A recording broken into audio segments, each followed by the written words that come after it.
Bonjour et bienvenue dans Prière Inspirée. Je suis heureux de vous retrouver pour cette émission qui est là pour vous encourager au sein de la maladie. Si vous-même vous passez par la maladie, peut-être quelqu'un autour de vous, alors vous allez trouver des passages, des exhortations. Vous allez pouvoir aussi prier pour ces personnes qui sont malades. Et si c'est vous-même, oui bien sûr, des exhortations et des encouragements pour que vous puissiez sortir de ce découragement peut-être qui est venu sur vous et pour vous abattre. Et je crois que Dieu est bon, Dieu guérit et il libère encore aujourd'hui. Et je crois aussi certainement que cette émission sera pour vous l'occasion de recevoir votre guérison. On a justement une personne qui écrit, elle écrit un assez long témoignage. Et elle dit qu'elle a passé un mois très éprouvant. Elle se couchait en bonne santé. Au réveil, elle se réveillait avec beaucoup de souffrance. Et on a parlé hier de ces attaques sataniques, souvent liées à la maladie. Elle dit ça a commencé par ma cheville gauche qui, sans cause, était enflée et douloureuse à mon réveil. J'ai fait une échographie du tendon et elle dit qu'elle partait se coucher en bonne santé. Au réveil, le lendemain, impossible d'ouvrir la bouche pour y insérer sa brosse à dents. Ma mâchoire me faisait terriblement mal. Je ne pouvais pas mâcher mes aliments.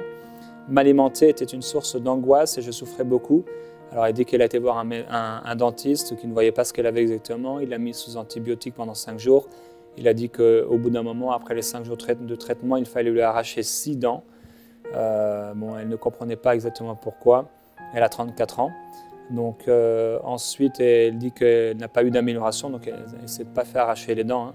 Elle dit j'ai quand même décidé de ne pas me rendre au rendez-vous. Je trouvais ça illogique de me faire arracher des dents alors que je savais qu'elles étaient saines. Résultat, j'avais une cheville enflée, une mâchoire tellement douloureuse que j'aspirais la nourriture à défaut de pouvoir la mâcher. J'ai eu aussi une douleur à l'épaule qui elle aussi apparaissait la nuit et qui s'était soldée par une infiltration, ça c'était dans le passé. Alors dans ma tête, je savais que le diable était à l'œuvre. Je suis une chrétienne baptisée d'eau, du Saint-Esprit, je parle en langue. Cela m'arrive de parler en langue. Dans la nuit du 1er au 2, j'écoutais une émission de prière inspirée sur la guérison qui s'intitulait « Prenez possession de votre délivrance, soyez guéris ». Après l'enseignement, vous avez demandé d'étendre les mains et vous avez commencé à prier, c'est ce qu'on va faire tout à l'heure. Je me suis mise à genoux, les mains tendues. À un moment, vous avez dit, il y a une personne qui a une inflammation au niveau du pied et cette inflammation disparaît, réapparaît. J'ai senti une chaleur très forte au niveau de mes orteils du pied gauche, là où j'avais la cheville enflée. Ça montait un peu comme si j'avais eu le pied à côté d'une flamme. Vous avez ensuite dit de poser la main là où on avait mal. J'ai alors mis ma main sur ma mâchoire et vous avez continué à prier, à proclamer la guérison. Ma main a soudainement commencé à appuyer très très fort sur ma mâchoire, comme si elle faisait un massage. J'avais mal, j'aurais bien voulu arrêter, mais je ne pouvais pas. Et je ne voulais pas arrêter la prière. Le matin, ma cheville était moins enflée et moins douloureuse. Quant à ma mâchoire, j'ai essayé d'ouvrir la bouche pour pouvoir manger correctement, puisque vous aviez dit de le faire dans la prière, de faire ce qu'on ne pouvait pas faire. J'ai essayé au déjeuner, au dîner, en me répétant que ce que je ressentais était certes réel, mais que ce n'était pas la vérité, puisque j'étais guéri. Je n'ai pas réussi à marcher correctement, c'était plutôt à mâcher correctement. Je mâchouillais un peu, c'était douloureux, mais j'étais contente de ce que je venais de réaliser. Le mercredi dans l'après-midi, donc le 3, j'ai eu une sensation d'évaporation, comme quelque chose qui se dissipait au niveau de ma mâchoire. Je n'avais jamais rien senti d'aussi agréable. Je suis désolé, mais je n'arrive pas à trouver de vocabulaire assez juste pour expliquer ce que j'ai ressenti. C'était tout doux. Depuis ce jour, je suis complètement guéri. Je bénis le nom de Dieu à travers son Fils Jésus pour cette délivrance. Et donc ça, c'est une guérison qui s'est opérée au début du mois d'octobre. Alors ça fait déjà un petit moment et la personne a joint le devis du dentiste, l'échographie de sa cheville. Et voilà, une guérison vraiment merveilleuse. Le Seigneur est bon. Et quelle que soit votre douleur, votre souffrance, n'oublions pas que le Seigneur Jésus-Christ guérit encore aujourd'hui. Et justement, on va voir une de ces guérisons dans Luc au chapitre 8, au verset 26. La Bible dit que Jésus est descendu dans le pays des Géraséniens. Et là, lorsqu'il fut descendu à terre, il vint au-devant de lui un homme de la ville qui avait en lui plusieurs démons. On sait par un autre passage qu'ils étaient 2. Qui avait en lui donc plusieurs démons. Depuis assez longtemps, il ne portait pas de vêtements, il ne demeurait pas dans une maison, mais parmi les tombes. Voyant Jésus, il poussa un cri, tomba à ses pieds et dit d'une voix forte, « Que me veux-tu, Jésus, fils du Dieu très haut? Je t'en supplie, ne me tourmente pas. » Car Jésus commandait à l'esprit impur de sortir de cet homme dont il s'était emparé depuis longtemps. On le gardait lié de chaînes et les fers aux pieds, mais il rompait ses liens et était poussé par le démon dans les déserts. Jésus lui demanda « Quel est ton nom ?»« Légion, répondit-il, car plusieurs démons étaient entrés en lui. » Et il suppliait Jésus pour qu'il ne leur ordonne pas d'aller dans l'abîme. Et on sait ce qui va se passer. Jésus va permettre à ces démons d'aller dans les pourceaux, ils vont se jeter, etc. Et il est écrit, ceux qui avaient vu ce qui s'était passé leur racontèrent comment le démoniaque avait été délivré, puisqu'il va redevenir tout à fait sain, dans un bon sens, un état normal. En foule, tous ceux de la région des Géraséniens demandèrent à Jésus de s'éloigner d'eux, car ils étaient saisis d'une grande crainte. Jésus monta dans la barque et s'en retourna.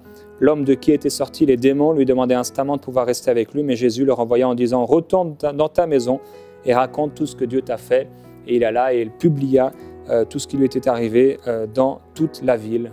Gloire à Dieu. Alors, la puissance de Jésus est encore disponible. Que ce soit une maladie qui est liée à des mauvais esprits, que ce soit une maladie, entre guillemets, naturelle, due au péché de l'homme depuis la création, que ce soit, quelle que soit la source en fait, de cette maladie, le Seigneur veut la guérir. Et ce qui est intéressant ici de remarquer, entre autres, c'est que cet homme, il était lié depuis longtemps. Quand la Bible dit longtemps, c'est longtemps. Et Dieu est un Dieu de délivrance. Dieu est un Dieu de guérison. Et il y a une guérison dont je voudrais vous parler dans 2 Rois au chapitre 20. Il est écrit en ce temps-là, Ézéchias fut malade à la mort, et le prophète vint vers lui et lui dit, « Ainsi parle l'Éternel, donne tes ordres à ta maison parce que tu vas mourir, tu ne vivras plus. » Ézéchias tourna son visage contre le mur et il pria l'Éternel en disant, « De grâce, Éternel, souviens-toi que j'ai marché devant ta face avec fidélité, intégrité de cœur, et que j'ai fait ce qui est bien à tes yeux. » Et Ézéchias répandit des pleurs abondants.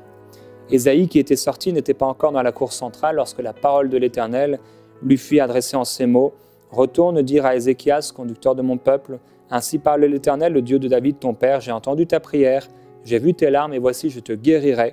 Le 3e jour, tu monteras à la maison de l'Éternel, j'ajouterai 15 années à tes jours. Amen. » Alors, voilà un homme qui a prié, et ce qui est aussi ici particulier, c'est qu'il n'avait pas encore le nom de Jésus-Christ pour faire appel à ce nom. Il était sous la malédiction de la loi de Moïse.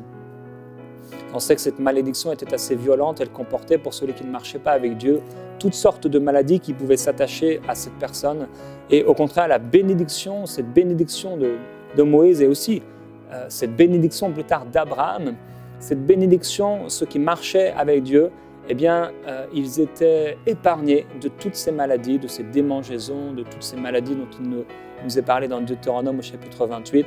Et il y a un passage, d'ailleurs, qui nous parle dans Nombre au chapitre 19 de la vache rousse. Alors, c'était quelque chose d'assez particulier. Ils amenaient une vache, ils l'offraient en sacrifice et il y avait tout un tas de choses ici. Et la Bible dit que c'était en fait un sacrifice pour le péché. Nous avons le plus grand des sacrifices pour le péché et contre la maladie, et il s'appelle Jésus-Christ. Jésus guérit encore aujourd'hui de toutes les maladies. Il guérit de tous les problèmes, il le fait encore aujourd'hui. Et je voudrais vous encourager, dans le temps que vous traversez de maladie, peut-être ça fait un jour, peut-être une semaine, peut-être un mois, peut-être un an, peut-être 10 ou 20 ans, quel que soit le nombre de jours, de minutes, depuis lequel vous êtes malade, j'aimerais vous dire encore aujourd'hui, c'est ça la prédication de l'Évangile, c'est ça la bonne nouvelle qui est annoncée à tout homme, c'est que Jésus-Christ guérit encore aujourd'hui et que si vous écoutez avec foi aujourd'hui et si vous priez aujourd'hui avec foi, le Seigneur va libérer cette guérison sur vous. Vous allez pouvoir recevoir cette guérison en son nom. Jésus-Christ est vainqueur sur la maladie. Et par ses meurtrissures, nous avons été guéris. Il a porté sur lui comme cette vache rousse a porté sur elle. Il y avait aussi le bélier qui venait, il mettait les mains sur lui et il l'amenait dans un lieu désert. Et Jésus-Christ a porté nos péchés. Il a porté également nos maladies. De la même façon que mon péché et que tous mes péchés ont été placés sur lui, où il a été fait péché, il a été fait malédiction. Mais c'est exactement de la même façon et par le même processus que toutes mes maladies et que toutes mes souffrances ont été portées à son actif pour que je ne sois plus moi-même en train de subir cette maladie, mais elle est venue sur Jésus-Christ. Nous n'avons plus à la porter. Et je voudrais vraiment prier aujourd'hui dans Prière inspirée pour toutes les personnes qui passent par cette situation difficile. Avant de prier, on va aller ensemble dans l'évangile de Marc, au chapitre 3.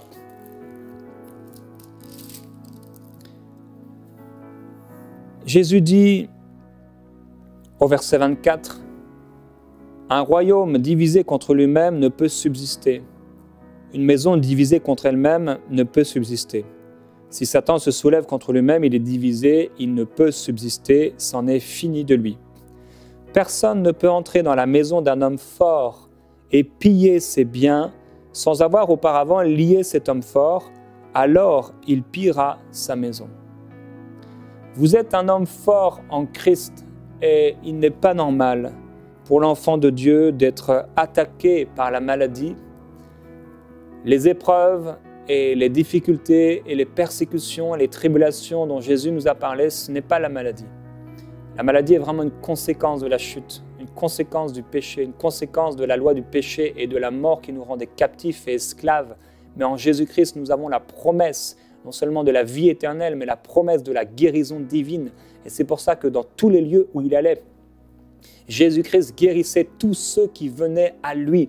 Il les guérissait, il les libérait. Et Jésus est le même aujourd'hui pour vous libérer et pour vous guérir. C'est pourquoi je voudrais vous encourager à ne pas être abattus au sein de cette maladie, mais plutôt à regarder aujourd'hui à Jésus-Christ par la foi, à croire une bonne fois pour toutes que cette maladie a été clouée à la croix. Cette maladie a été portée par Jésus-Christ. Vous n'avez pas besoin d'être malade. Personne ne peut entrer dans la maison d'un homme fort et piller ses biens. Personne ne peut entrer en vous et commencer à enlever votre santé, à enlever votre héritage sans auparavant vous avoir quelque part lié. Peut-être certains d'entre vous, vous êtes peut-être liés dans vos pensées. Vous croyez que cette maladie, c'est Dieu qui l'a voulu. Vous croyez peut-être qu'il est impossible pour vous de sortir de cette maladie. Vous n'arrivez pas à mettre votre foi en action peut-être et quelque part vous avez été liés. Et nous proclamons vraiment au nom de Jésus-Christ qu'aujourd'hui, vous allez recevoir une libération totale, complète, et que comme Jésus a dit, c'en est fini pour lui. C'en est fini pour cette maladie. C'est ce que vraiment nous voulons proclamer. Et je vous encourageais aussi à créer dans votre maison une atmosphère de guérison, une atmosphère de paix, et faire attention à l'objet de vos pensées. Qu'est-ce qui sort de votre bouche ? Qu'est-ce que vous pensez que vous serez demain, après-demain? Est-ce que vous vous voyez déjà sur un lit d'hôpital, mourir d'atroces souffrances? Est-ce que vous vous voyez malade? Est-ce que vous vous voyez vaincu par cette maladie? Comment vous vous voyez? Et j'aimerais vous dire que le Seigneur Jésus ne vous voit peut-être pas de la même façon. Il vous voit guéri, il vous voit entier, il vous voit complet dans le bien-aimé. Il vous voit plein, il vous voit entier pour lui, pour sa gloire, parce qu'il vous aime. Et il est écrit dans le psaume au chapitre 34, « J'ai cherché l'Éternel et il m'a répondu. Il m'arrache à toutes mes frayeurs. Quand on regarde à lui, on resplendit de joie et notre visage n'a pas à rougir. Quand un malheureux crie, l'Éternel entend et le sauve de toutes ses détresses. L'ange de l'Éternel campe autour de ceux qui aiment Dieu, de ceux qui le craignent, et il les délivre. Goûtez et voyez combien l'Éternel est bon. Heureux l'homme qui se réfugie en lui. Craignez l'Éternel, vous, ses saints, car rien ne manque à ceux qui le craignent. Les lionceaux éprouvent la disette et la faim, mais ceux qui cherchent l'Éternel ne manquent d'aucun bien. J'ai cherché l'Éternel et il m'a répondu. Il m'arrache à toutes mes frayeurs. David déclare encore, de nombreux malheurs atteignent le juste, mais de tous, l'Éternel le délivre. Il garde tous ses os, aucun d'eux n'est brisé. L'Éternel libère l'âme de ses serviteurs et tous ceux qui se réfugient en lui échapperont à la condamnation. Quand les justes crient, l'Éternel entend et il les arrache à toute leur détresse. L'Éternel est près de ceux qui ont le cœur brisé et il sauve ceux qui ont l'esprit dans l'abattement. Alléluia. Psaume chapitre 35. Je te célébrerai dans la grande assemblée. Je te louerai au milieu d'un peuple nombreux. Et vous pouvez aussi proclamer avec moi: confie-toi en l'Éternel et pratique le bien. Demeure dans le pays et prends la fidélité pour pâture. Fais de l'Éternel tes délices et il te donnera ce que ton cœur désire. Je fais de l'Éternel mes délices et il me donne ce que mon cœur désire. Mon cœur aspire à une guérison totale. Mon cœur aspire à pouvoir me mouvoir, bouger, parler normalement, comme lorsque je n'avais pas été atteint par cette maladie, par ce problème.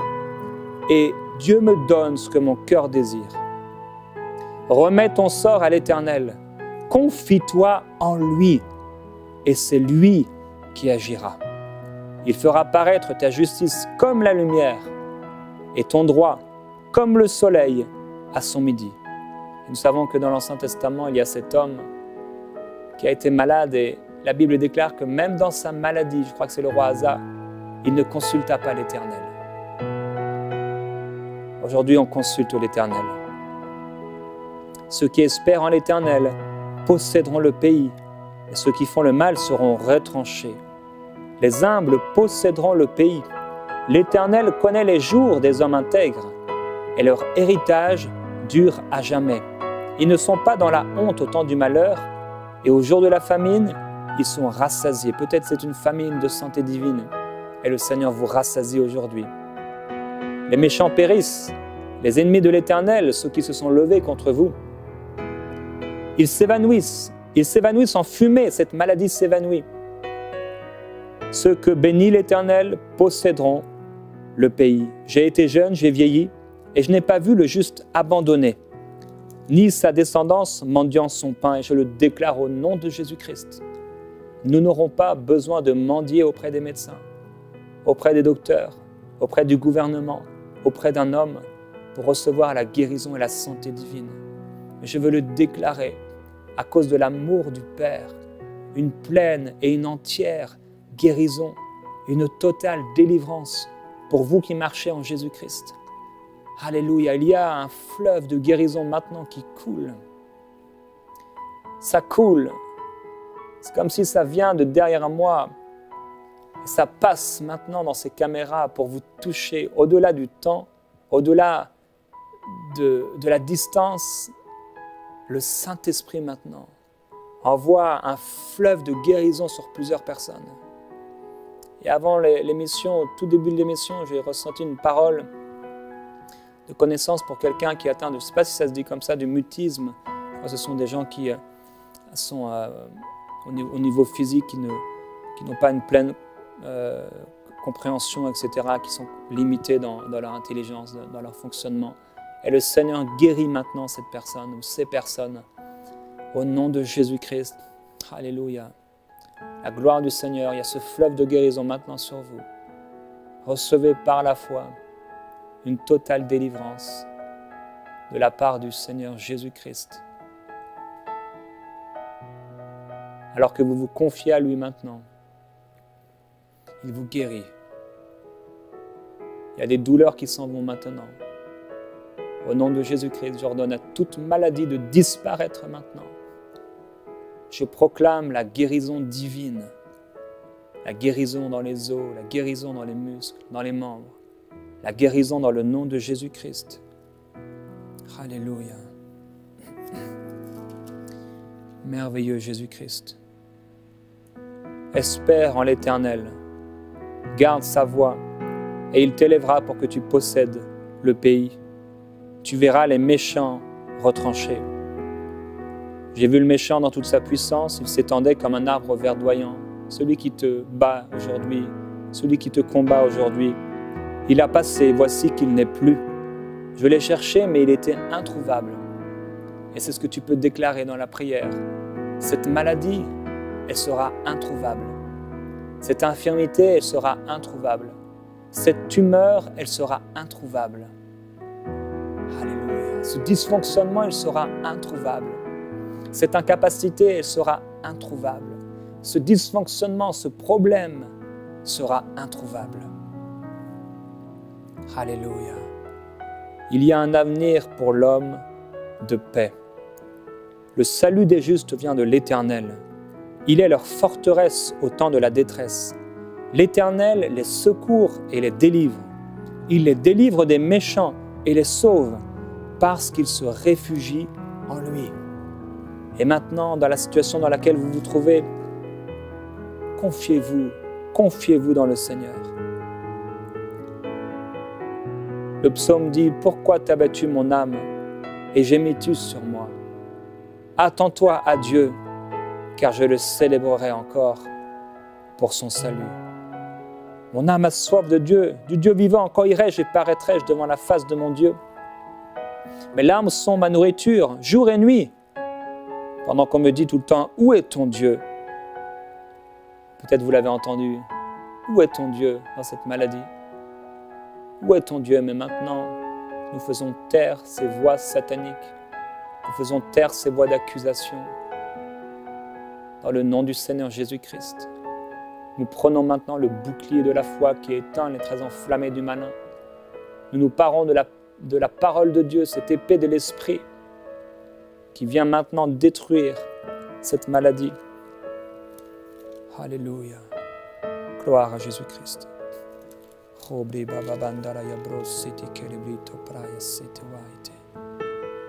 Merveilleux Jésus-Christ.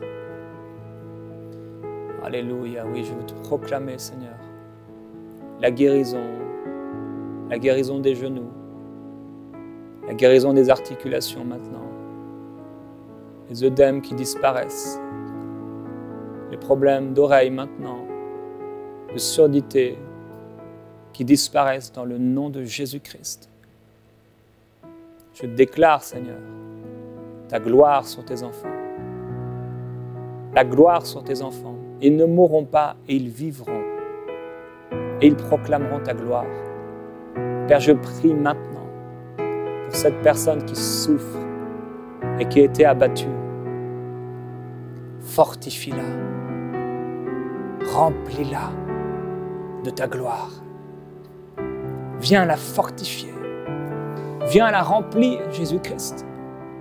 Inonde son cœur, que son corps soit fortifié, que son âme soit libérée de toute pensée mauvaise, qu'elle soit libre dans son cœur, complètement libérée, affranchie de toute maladie, de toute douleur, que les oppressions disparaissent maintenant autour d'elle et en elle, que ces douleurs s'arrêtent complètement. L'une après l'autre, elles se soumettent. Merveilleux Jésus-Christ. Il y aura encore d'abondantes joies. Encore, elle ira dans ta maison. Elle s'exclamera. Elle racontera ta bonté. Nous t'adorons, Jésus-Christ. Et nous te glorifions. Père, je prie pour des forces nouvelles. Je prie pour un mouvement nouveau, une capacité nouvelle. En toi, nous avons tout pleinement. En toi, nous avons une libération totale. En toi, nous sommes guéris. En toi, nous sommes rachetés. Nous sommes sauvés de la mort, sauvés du péché, sauvés de la maladie.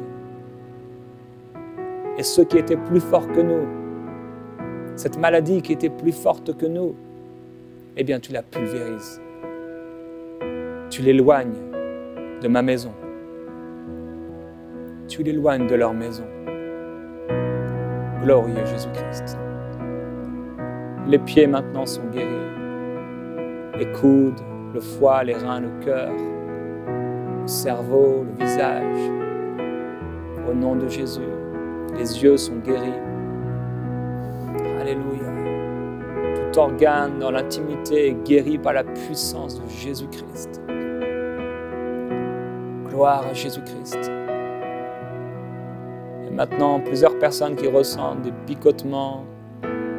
C'est comme à l'intérieur, comme lorsque vous avez une jambe engourdie, comme des fourmis maintenant.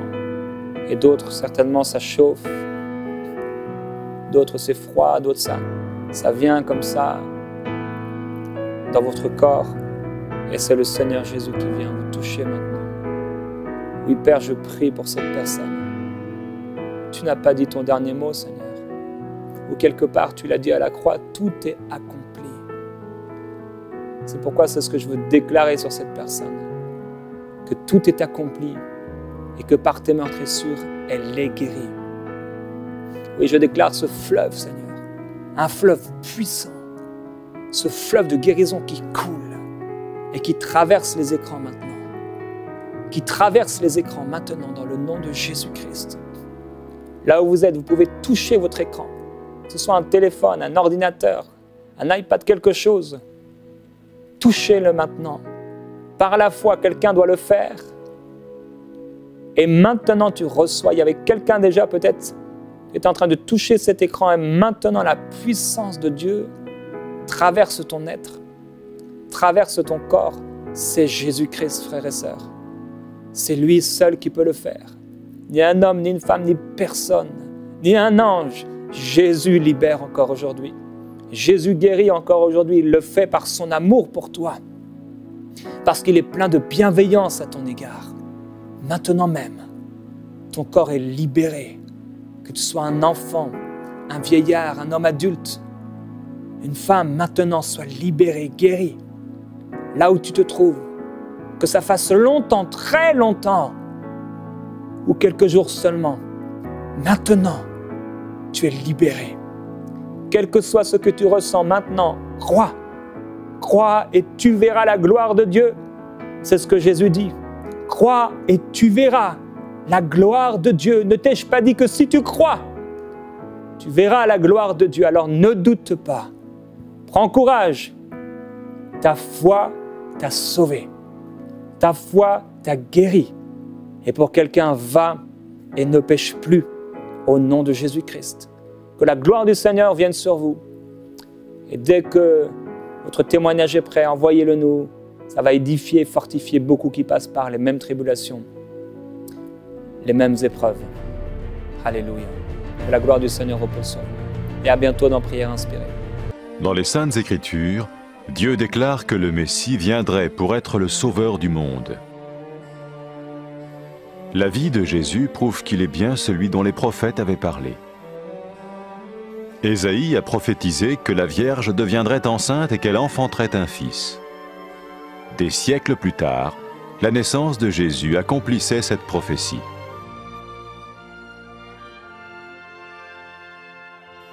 Les Saintes Écritures déclaraient que le saint à naître serait appelé le Fils de Dieu. Cela signifiait que Jésus serait le Fils de Dieu au sens spirituel et non au sens physique. Nous le voyons par sa manière de vivre. Il a guéri des malades, il a pardonné leurs péchés, les a ramenés à Dieu et leur a promis une place dans le royaume éternel de Dieu. Il s'est offert lui-même en sacrifice pour le péché à leur place. Puis il est revenu à la vie, victorieux sur la mort selon le plan de Dieu. Jésus a dit « Personne ne me prend la vie, mais je la donne de ma propre volonté. »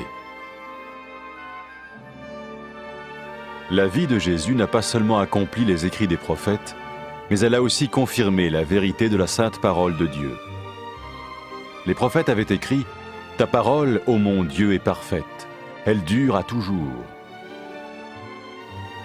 Jésus lui-même a dit « Le ciel et la terre disparaîtront, tandis que mes paroles ne disparaîtront jamais. » Jésus est venu pour nous donner la vie dans toute sa plénitude. Et quand l'homme a désobéi à Dieu dans le jardin d'Éden, il a choisi sa propre voie et ses actions l'ont séparé du Créateur.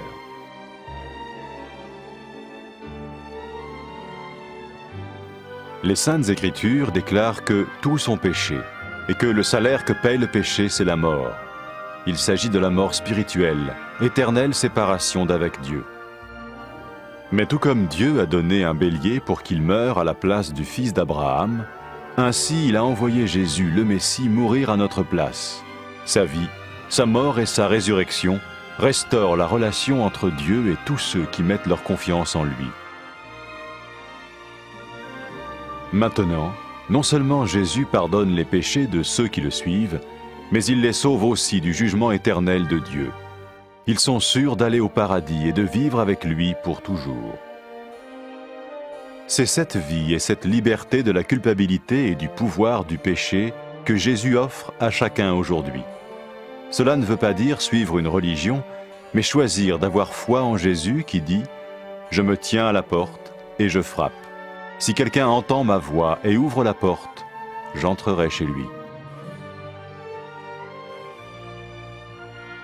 Cela veut dire se tourner vers Dieu et croire que Jésus vient dans nos vies pardonner nos péchés et nous rendre tels qu'il veut que nous soyons.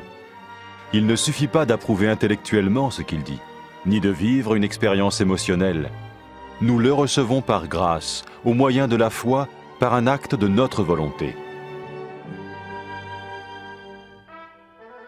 Lorsque quelqu'un est prêt à suivre Jésus le Messie, il peut lui parler par une simple prière. Vous sentez un soutien, vous sentez que votre vie n'est pas une vie normale. Vous sentez que vous êtes porté. C'est gratuit. Il ne vous demande rien. Il vous demande juste d'ouvrir votre cœur et d'oser croire en lui. Osez croire. On ne demande ni d'argent. On vous demande pas une souffrance particulière. On vous dit faites confiance et croyez. Essayez.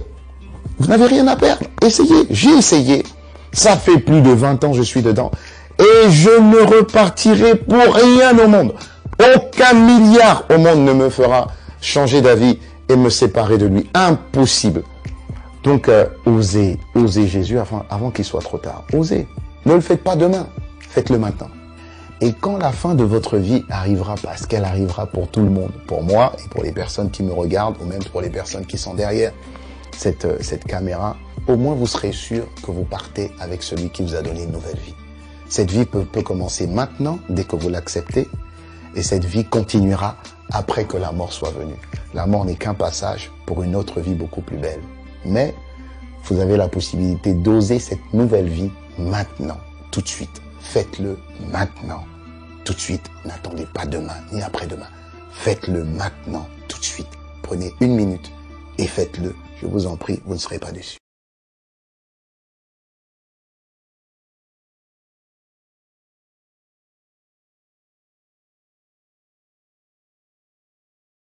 Après avoir écouté ce message, si vous avez décidé de donner votre vie au Seigneur Jésus-Christ, faites cette prière avec l'homme de Dieu. Mon Dieu, je viens devant toi, tel que je suis. Je confesse Jésus-Christ comme mon Sauveur et mon Seigneur.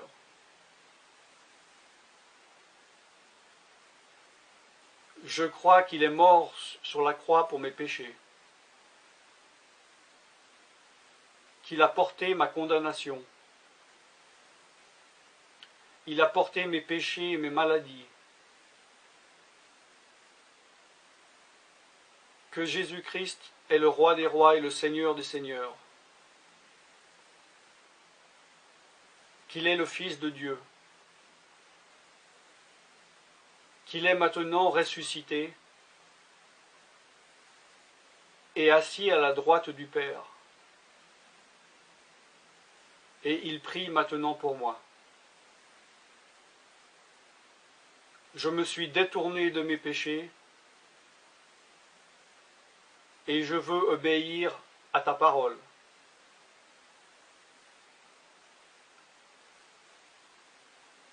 Je viens à toi en te demandant, mon Dieu, de me donner ton Esprit Saint.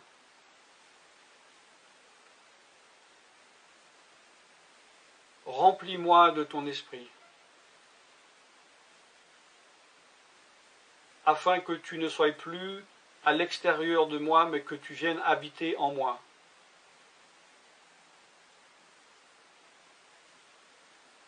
Et que je devienne ton temple. Esprit de Dieu, viens habiter en moi. Purifie-moi, lave-moi, sanctifie-moi, rends-moi pur, transforme-moi à l'image de Dieu.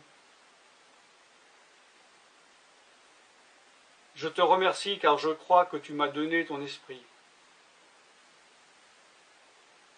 car tu ne mens pas. Et tu as dit dans ta parole